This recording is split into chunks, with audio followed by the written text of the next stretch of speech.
Hi everyone, आप सभी का स्वागत है knowledge with Tanya YouTube channel पे। आज हमारा वोकैबुलरी सीरीज़ का डे 3 है। तो चलिए हम लोग शुरुआत करते हैं अपने आज के फर्स्ट डे के साथ। फर्स्ट वर्ड क्या है हमारा? हम्बल। हम्बल का मीनिंग क्या होता है भाई? विनर्व। क्या होता है हम्बल का मीनिंग? विनर्व। सिनोनिम यानी सेम वर्ड। सेम वर्ड क्या होगा? हम्बल से रिलेटेड ही एम फॉर मोडेस्ट। और इसका एंटोनिम यानी अपोजिट वर्ड क्या होगा इसका?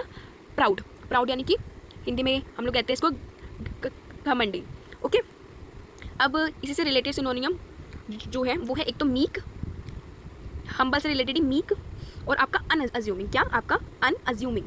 ठीक है, तो आज से आप लोग हम्बल की जगह या तो आप लोग मीक यूज़ कर सकते हो या अनअज्यूमिंग, या फिर आप लोग एम फॉर मोडेस्ट यूज़ कर सकते हो। ठीक है, और इसी से रिलेटेड एंटोनिम क्या हो जाएगा आपका? बहुत ज़्यादा हॉटी इंसान, जिसके अंदर बहुत ज़्यादा ये होता है कि मैं ही मैं हूँ।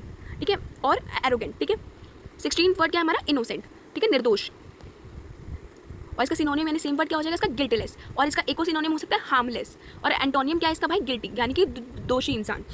या फिर आप लोग ये भी बोल सकते हो इसका एंटोनियम, इनोसेंट का एंटोनियम कह रही हूँ मैं आपको, कल्पेबल। CULPABLE, culpable. और एक सिंफुल, उसको कहते हैं दोषी। ओके, 17 वर्ड क्या है हमारा?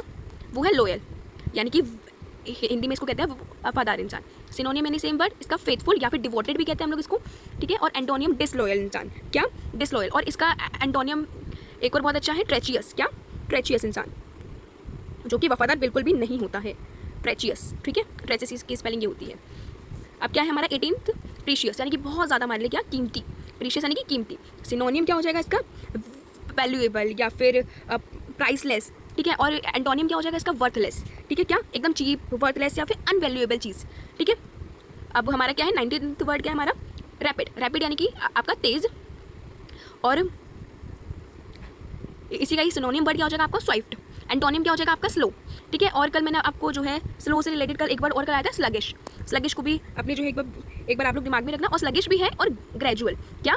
स्लगिश भी है, स्लो का ही है ये एक वर्ड, कि स्लगिश, ग्रेजुअल, ये चीज़। अब हमारा 19 हो गया। अब जो है हमारा है 20, जो है विविड, यानी कि एकदम स्पष्ट या जीवित। सिनोनियम क्या हो जाएगा इसका भाई? एकदम ब्राइट या फिर स्ट्राइकिंग, क्लियर। उसको क्या कहते हैं?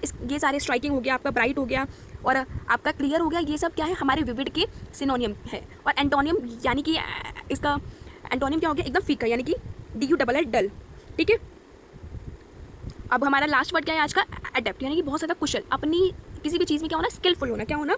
स्किलफुल होना। और इससे रिलेटेड बहुत एक अच्छा जो है इसका सिनोनिम भी है भाई, प्रोफिशिएंट। जो बहुत ज़्यादा अपनी किसी भी काम में क्या होता है भाई, उसके अंदर, उस बंदे के अंदर बहुत अच्छी स्किल्स है, कम्युनिकेशन स्किल्स है, उसके बाद बहुत अच्छे जो है कंप्यूटर स्किल्स है। प्रोफिशिएंट भी कहते हैं उसको, स्किलफुल भी। और एंटोनियम क्या हो जाएगा इसका? इनेप्ट, यानी अकुशल।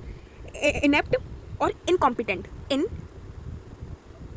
Incompetent, incompetent. ठीक है, आज मैंने आपको ये जो मैंने यहाँ पे वर्ड्स लिखे हैं सिनोनियम और एंटोनियम, इसके अलावा भी बहुत सारे वर्ड्स बताए हैं, तो आप लोग जो है उसको भी अपने नोटबुक में लिख सकते हो। आई होप आपको वोकैबुलरी सीरीज़ जो है अच्छी लग रही होगी। Okay, thank you for everyone.